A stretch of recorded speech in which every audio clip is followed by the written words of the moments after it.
All right, so our fourth topic this week, I added this to the list just because I thought this shit would this is like the perfect clickbait topic, right? Mm, Like everybody buys bananas. Are we on the same page? Like everybody yeah. gets bananas, right?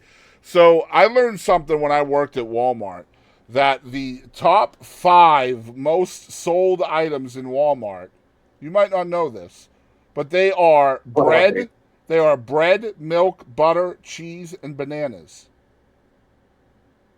So you listen to that and you're like, okay, I hear four necessities and bananas. Yeah. Like, how does bananas get on there? But bananas are one of the top five most sold produce items in the world. And so I saw this on AOL and I was like, yo, I could put a video out on how to make bananas last longer. That shit'll get clicked on. So here we are. Welcome to my clickbait video, guys.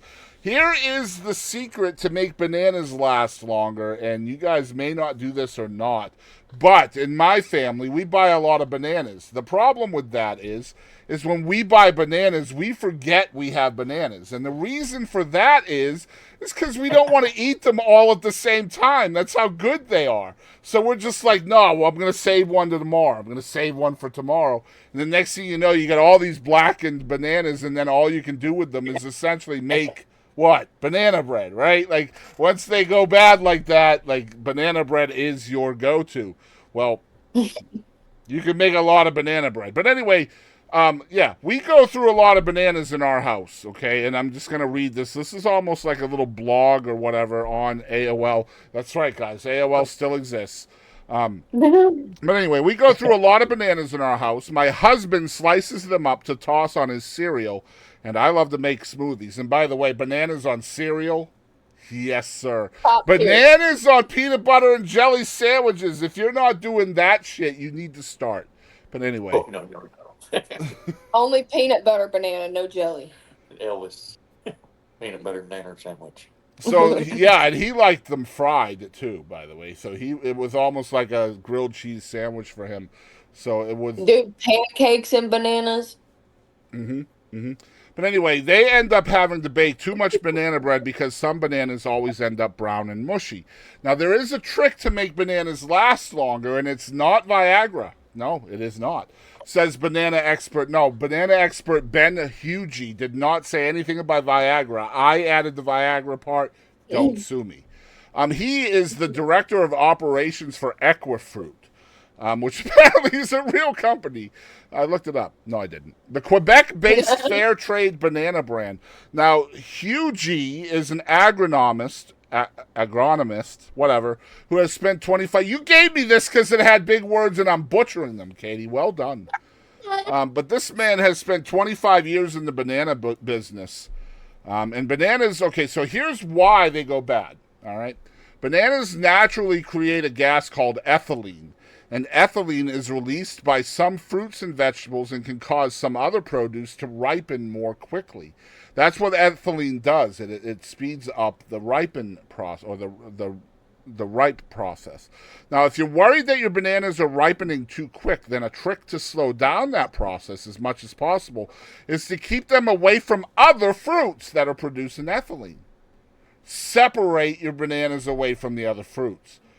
That's right. Segregate. Segregate your bananas. So you don't want to have your bananas in a Great. fruit bowl with apples or pears or plums because the ethylene in those other fruits are essentially contaminating your bananas. And you want to wrap the crown of the cluster with plastic to keep any ethylene produced from the bananas from being spread or even absorbed by themselves. So essentially, what they tell you to do is the crown is basically where all the bananas meet. It's the top of the banana where Yeah. they slice. Yeah. So that is what they mean by the crown. It's where they all cluster together. So what you do is you take saran wrap and you wrap that around the crown where the bananas all cluster together, and that keeps the ethylene from being passed down to the bananas. And so that That makes them that last. That makes that them makes last sense longer. So because this, the clown always looks like worst the quickest. well, the other way you can do this also is by separating the bananas as well. So when you bring them home and you have your cluster of them together, just break each one of them off and then wrap those in saran wrap as well, and they'll keep almost double long according to this. So this person, this agronomist or whatever, says, I generally wrap a piece of torn plastic bag with an elastic band to the crown of the cluster if you want to keep them together. This might slow down the ripening process considerably, sometimes even by a couple of days. Now, Chiquita, which is the #1 banana brand in the world, they actually agree with this process, which surprises me that they even talk about this, because they want your bananas to go bad, I assure you. Yeah. Right? I'm really surprised that they piped in here. But Chiquita also suggests wrapping the crown in plastic wrap to keep them fresher for longer. The company explains on its website that because the crown is the point where the bananas were cut from the stem, it's where most ethylene gas is released, and keeping that area under wraps helps to prevent the gas from reaching the rest of the fruit. So essentially, you wrap that part of the... basically, what's happening is the fruit is releasing that gas into the air. And then any fruit around it, including itself, is going to take that gas in and ripen more quickly. But if you stop that gas from getting into the air, then nobody is pulling it in, and then that slows the ripening process. That's the word I was looking for, ripening. Manners. Now, Chiquita recommends rewrapping the crown each time you've removed a banana from the bunch. Again, you can stop all of that just by simply taking them all off of the bunch and just wrapping them individually. I think that's a good way of going about it also. Now, some banana lovers also suggest storing bananas individually. This is what I'm talking about, and something that we do. With each separate crown end wrapped in plastic. There's much disagreement about whether bananas ripen more quickly as a bunch or separately, and whether this affects the taste. So we suggest doing an experiment in your own home conditions to see what you prefer. In my house, it does not affect the taste to individually separate them out. They taste exactly the same as regular bananas. Now, if your bananas are too green to eat, you can keep them at room temperature until they are the perfect ripeness, says Hugh G, or whatever his name is. In case you wish to speed up that process at home, you can put them in a paper bag together with an apple, pears, or another riper banana. If you tighten the bag, the ethylene produced by the other fruit will get trapped and speed up the ripening of your two green bananas. That's badass, because that right there, that tip is the best. Mm-hmm. Because you can buy green ass bananas, and then you can sit there within the bag for a minute and cook it the way you like it. Why does it do that? Cook it the way you like it, and cook a banana. That actually. So another thing that a lot of people will do, and this is a bad idea, and I've seen this too. I'm sure a lot of folks out there have as well. If you're a banana aficionado, such as I am, I'm really not. But don't be tempted to ever put your bananas in the fridge. And if you make banana pudding with actual bananas, you'll know what I mean. Like, your bananas just get super black really quickly. But he says it is best to keep your bananas always above 57 degrees Fahrenheit. Because once they get chilled, that's when that kind of stuff will happen. It essentially drags out all the nutrients. It's going to turn your yellow bananas into black bananas. And it happens really quickly, too.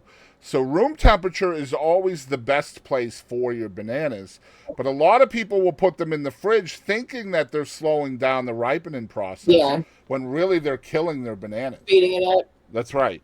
But you got to remember that bananas love tropical temperatures. Therefore, you should never, ever, ever, ever, ever, ever place bananas, green or yellow, of any color, in your fridge if you want to eat them as a fresh fruit. Because, again, what ends up happening is the lower temperatures just dries out the fruit. That's what happens. It's pulling out the moisture of the fruit and leaving that black banana, essentially. It also, the fridge actually messes with the natural ripening process, and it actually leaves a rather unpleasant eating experience, according to this agronomist. So, also... The visual plays so much, Absolutely, yeah. And last thing, if you can't save your bananas, you can always make banana bread or smoothies with your overripe bananas. That's what we tend to do. Banana bread, smoothies, muffins. We make a lot of banana nut Banana nut muffins. bread. Yep. They put banana pancakes on there. Yep. 2 overripe bananas smashed with a fork. Add 1 tablespoon of all-purpose flour, 1 egg, and 1 teaspoon of vanilla extract, and you have a pancake. That's as simple as it is. If you whisk that together, you have a batter to make some amazing banana pancakes. They're very flavorful and a great alternative as a healthy school snack. And you don't need refrigeration again with bananas. They don't go bad. So they make a really good school snack. But that's your all things bananas. This is our first ever attempt at a clickbait video. Chris, just one more thing to add, going back to the Viagra and the bananas. And, if your bananas do start experiencing priapism, they should probably contact a botanist immediately. That's right, a botanist. I tried to have a Viagra once, and it got stuck right there in my throat. I had a stiff neck for weeks, Katie. A stiff neck for weeks. Katie, did you hear about the couple of guys that went to the Viagra factory and stole like 60 boxes of Viagra? No. You hadn't heard that? Cops are on the news saying they're looking for some hardened criminals. I hate you.